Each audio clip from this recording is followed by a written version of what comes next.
Good morning students. 9th वाले बच्चे, सिद्धि हिंदी विद्यालय की इस ऑनलाइन क्लासेस में आपका हार्दिक स्वागत है। अब बच्चों, यहाँ पे हमारा ये जो लेसन चल रहा है वो पहला लेसन दो बैलों की कथा, जिसके रचयिता है प्रेमचंद जी, और कहानी ये कहानी है जिसका साहित्य प्रकार कहानी है।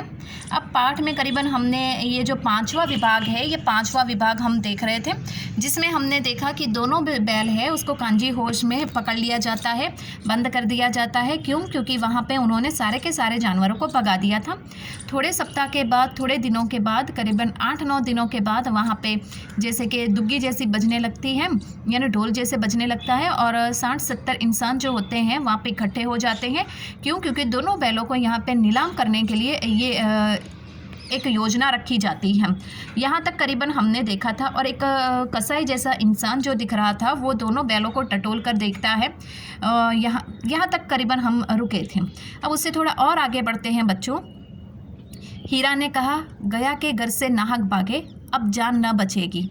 मोती ने अश्रद्धा से भाव से उत्तर दिया, कहते हैं भगवान सबके ऊपर दया करते हैं, उन्हें हमारे ऊपर दया क्यों नहीं आती? भगवान के लिए हमारा मरना जीना दोनों बराबर है। चलो अच्छा ही है, कुछ दिन उसके पास तो रहेंगे। एक बार भगवान ने उस लड़की के रूप में हमें बचाया था, क्या अब ना बचाएंगे? वह आदमी छुरी चलाएगा, देख लेना। तो क्या चिंता है, मांस, खाल, सींग, हड्डी सब किसी न किसी काम आ जाएंगे। नीलाम हो जाने के बाद दोनों मित्र उस दड़ियल के साथ चले। दोनों की बोटी बोटी काँप रही थी। बेचारे पांव तक न उठा सकते थे, पर भय के मारे गिरते पड़ते भाग जाते थे, क्योंकि वह ज़रा सी चाल धीमी हो जाने पर ज़ोर से डंडा जमा देता था। अब यहाँ पे क्या होता है बच्चों, दोनों जो बैल होते हैं, हीरा और मोती, वो दोनों परेशानी में आ जाते हैं और भगवान से प्रार्थना करते हैं कि भगवान को भी हमारे ऊपर दया नहीं आई, उन्होंने हमारी रक्षा नहीं की। एक बार उस छोटी बच्ची के रूप में आकर हमें बचाया, तो क्या वो वापस बचाने के लिए नहीं आएंगे? अब तो इस दड़ियल के हाथों हमारा मरना निश्चिंत है। दोनों कहते हैं कोई बात नहीं, मरेंगे तो भगवान के पास तो जाकर थोड़े दिन रुकेंगे, उनके साथ भी रहेंगे। ये मार डालेगा तो भी हमारे यहाँ पे मांस, खाल, सींग, हड्डी जो है वो किसी न किसी काम में तो आएगी। अब यहाँ पे जो दड़ियल इंसान है, दड़ियल इंसान दोनों इंसानों को यहाँ पे लेकर जा रहा है। दोनों रास्ते में चलते चलते काँप रहे थे, क्योंकि अब इनको पता है कि ये कसाई है, हमें काटेगा ज़रूर और हमारी मृत्यु निश्चित है। दोनों को बार बार ज़ोर ज़ोर से डंडे मारते जाता था, क्योंकि दोनों रुक जाते थे चलते चलते। अब थोड़ा और आगे बढ़ते हैं। राह में गाय बैलों का एक खेड़ हरे हरे हार में चरता नज़र आया। सभी जानवर प्रसन्न थे, चिकने चपल, कोई उछलता था, कोई आनंद से बैठा पागुर करता था। कितना सुखी जीवन था इनका, पर कितने स्वार्थी है सब।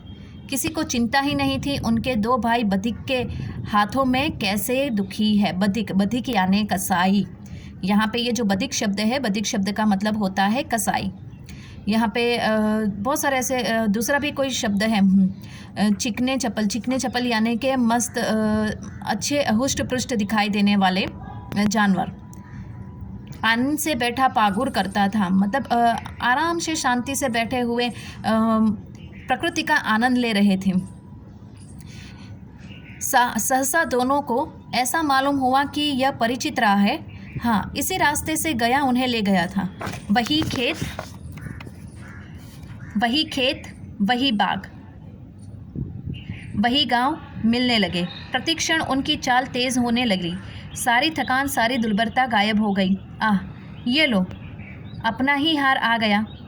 इसी कुएं पर हम पूर चलाने आया करते थे, यही कुआं है। अब क्या होता है बच्चों, जैसे जैसे रास्ते में वो दोनों चलते जा रहे थे, उन्होंने देखा कि रास्ते में दूसरे गाय, बैल और बकरियां भी नज़र आ रही थी। सभी जानवर नज़र आ रहे थे जो खुशी के मारे उछल रहे थे। कोई चारा खा रहा था, कोई आनंद मस्ती में सोया हुआ था, कोई एक दूसरे के साथ खेल रहे थे। तो ये दोनों बैल जो है वो सोच में पड़ जाते हैं, क्या इनको ऐसा नहीं लगता है कि कोई कसाई जो है हमारी जात वाले को, अर्थात हमारे ही भाई बंधु को लेकर जा रहा है, तो हम उनकी मदद करें। कितने स्वार्थी है ये सब, जो अपनी ही मस्ती में खोए रहते हैं। अचानक से, सहसा यानी अचानक से क्या होता है कि दोनों जिस रास्ते पे चल रहे थे उस रास्ते पे उन्होंने देखा कि रास्ता परिचित सा मालूम होता है। जैसे जैसे आगे बढ़ते हैं उन्होंने देखा कि वही खेत आया, वही कुआं जहाँ से वो लोग पुर चलाते थे। अर्थात आपने देखा होगा कि गाय बैलों का इस्तेमाल करके कुएं में से पानी खींचा जाता था, तो वहाँ पे उस कुएं पे उन दोनों को ले जाया जाता था और गया भी इसी रास्ते दोनों को लेकर गया था। तो ये रास्ता मतलब उनको परिचित सा लगा, तो वो दोनों और तेज़ी से, अब उनकी जो चाल थी पहले की जैसी नहीं थी, धीमी नहीं थी, अब वो तेज़ी से चलने लगे थे। अब बच्चों थोड़ा और आगे बढ़ते हैं। मोती ने कहा, हमारा घर नगीच आ गया। नगीच आना यानी नज़दीक आ गया। हीरा बोला, भगवान की दया है, मैं तो अब घर भागता हूँ, यह जाने देगा, इसे मैं मार गिराता। नहीं नहीं, दौड़कर थान पर चलो, वहाँ से हम आगे न जाएंगे। दोनों उन्मत्त होकर बछड़ों की भांति कुलेले करते हुए घर की ओर दौड़े। उन्मत्त होना यानी पागल होना, खुशी के मारे। वह हमारा थान है। दोनों दौड़कर अपने थान पर आए। थान यानी ऐसी जगह जहाँ पे दोनों को बांधा जाता था। थान यानी वह जगह जहाँ पे दोनों को बांधा जाता था। ठीक है, दौड़कर अपने थान पर आए और खड़े हो गए। दड़ियल भी पीछे पीछे दौड़ा चला आता था। अब क्या हुआ कि दोनों ने सोचा कि भाई ये तो हमारा घर नज़दीक ही आ गया, हम एक काम करते हैं, अब दौड़ने लगते हैं।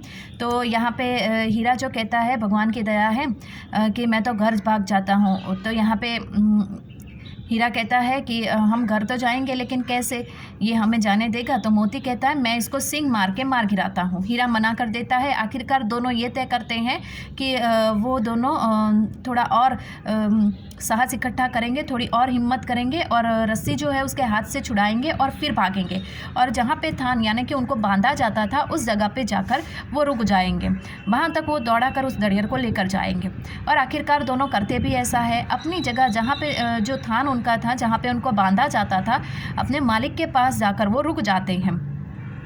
जूरी द्वार पर बैठा धूप खा रहा था। बैलों को देखते ही दौड़ा और उन्हें बारी बारी से गले लगाने लगा। मित्रों की आंखों से आनंद के आंसू बहने लगे। एक जूरी का हाथ चाट रहा था। दड़ियल ने जाकर बैलों की रस्सियाँ पकड़ ली। अब क्या होता है बच्चों कि बिल्कुल ऐसा ही होता है। दोनों बैल जो है हीरा और मोती दौड़कर अपने मालिक के पास चले जाते हैं और जो जूरी था उनका जो मालिक वो भी द्वार पर ही वहाँ पे बैठा हुआ था। दोनों बैलों को देखता है और खुशी के मारे उनकी ओर दौड़ पड़ता है, क्योंकि उसको भी पता था कि दोनों बैल गया के घर से भाग गए थे। बारी बारी से दोनों को गले लगा देता है। बैल भी अपने मालिक के पास जाकर खुश हो जाते हैं। यहाँ पे वो दोनों अपने मालिक को देखकर इतने खुश हो जाते हैं कि अपने मालिक का हाथ चाटने लगते हैं। और इतना ही नहीं, यहाँ पे जो दड़ियल इंसान है वो भी वहाँ पे पहुँच जाता है और दोनों बैलों की जो रस्सी है वो पकड़ लेता है। अब थोड़ा और आगे बढ़ते हैं बच्चों। जूरी ने कहा, मेरे बैल हैं। तुम्हारे बैल कैसे? मैं मवेशी खाने से नीलाम लिए आता हूँ। मवेशी खाना यानी कि जो कांजी होश है उसको मवेशी खाना भी कहा जाता है। मैं तो समझा हूँ चुराए लिए आते हो। चुपके से चले जाओ, मेरे बैल है, मैं बेचूंगा तो बिकेंगे। किसी को मेरे बैल नीलाम करने का क्या इख्तियार है? जाकर थाने में रपट कर दूंगा। मेरे बैल है, इसका सबूत यह है कि मेरे द्वार पर खड़े हैं। अब यहाँ पे जो दड़ियल है, जो कसाई, उसके और जूरी के बीच में झगड़ा होता है, क्योंकि दड़ियल कहता है कि ये मेरे बैल है और जूरी कहता है कि ये मेरे बैल है। मेरे बैल है, मैं बेचूंगा तो किसी के होंगे, मैंने बेचे ही नहीं है तो मेरे बैल क्यों तेरे हो गए, और अगर तू नहीं गया तो मैं पुलिस में रपट कर दूंगा, ऐसा जूरी कहता है। जूरी ये भी कहता है कि ये मेरे ही बैल है, तभी तो मेरे द्वार पर आके रुके, ऐसा। और ये जो दड़ियल है, जो कसाई है, वो कहता है कि मेरे बैल है क्योंकि मैंने अभी अभी इनको खरीद के मकांजी होश यानी यहाँ पे उसने बताया ना मवेशी खाने से मैं खरीद कर लेकर आया हूँ। दड़ियल जिल्ला कर बैलों को जबरदस्ती पकड़ ले जाने के लिए बढ़ा। उसी वक्त मोती ने सिंग चलाया। दड़ियल पीछे हटा, मोती ने पीछा किया। दड़ियल भागा, मोती पीछे दौड़ा। गाँव के बाहर निकल जाने पर वह रुका। वह खड़ा दड़ियल का रास्ता देख रहा था। दड़ियल दूर खड़ा धमकियाँ दे रहा था, गालियाँ निकाल रहा था, पत्थर फेंक रहा था और मोती विजयी शूर की भांति उसका रास्ता रोके खड़ा था। गांव के लोग यह तमाशा देखते थे और हंसते थे। अब क्या हुआ, यहाँ पे वो दड़ियल जो कसाई है वो जाने का नाम नहीं ले रहा था। आखिरकार बहुत जिद कर रहा था। मोती ने क्या हुआ, एक सींग मारकर उसको गिराया। दड़ियल जो है कसाई वो खड़ा होता है और भागने लगता है। मोती उसके पीछे भागता है। दड़ियल जो कसाई होता है वो जल्दी से आगे भागता है और दौड़ दौड़ के मोती जो है उसके पीछे भागता भागता उसको गांव की जो हद होती है, जो गांव की जो सीमा होती है, वहां तक उसको छोड़ कर आता है। दड़ियल वहां पे खड़ा रहता है, धमकियां देता है, गालियां देता है, पत्थर फेंकता है, लेकिन मोती है वो जैसे कि उसने कोई विजय प्राप्त कर लिया हो वैसे वो वहाँ पे खड़ा खड़ा खुश हो रहा था और दड़ियल को अंदर आने ही, गांव की सीमा से अंदर आने नहीं दे रहा था। गांव के जो लोग हैं बच्चों, गांव के लोग ये सारा का सारा तमाशा देख रहे थे और उस कसाई के ऊपर हंस रहे थे। तो बच्चों यहाँ तक हम रुकते हैं, थोड़ा सा पार्ट और बाकी है, उसको हम नेक्स्ट वाले आगे के वीडियो में देखकर ये पार्ट को ख़त्म करेंगे और फिर उसके जो प्रश्नोत्तर, स्वाध्याय के प्रश्नोत्तर, उसकी चर्चा करेंगे। वापस मैं एक बार यहाँ पे बता देती हूँ, यहाँ पे जितने भी प्रश्नोत्तर की हम चर्चा करेंगे बच्चों वो आपको अपनी कॉपी में लिखने पड़ेंगे। होमवर्क आपको तो भाई घर पे बैठे बैठे थोड़ा तो काम करना पड़ेगा, लिखने का काम। तो यहाँ पे जो जो प्रश्न मैं आपको बताऊंगी वो प्रश्न आपको अपनी कॉपी में लिखने, अभी नहीं, जब प्रश्नोत्तर की चर्चा करेंगे तब तक के लिए यहाँ पे रुकते हैं। आगे का जो थोड़ा सा पार्ट है वो नेक्स्ट वाले वीडियो में ख़त्म करके फिर प्रश्नोत्तर की चर्चा करेंगे। तब तक के लिए थैंक यू।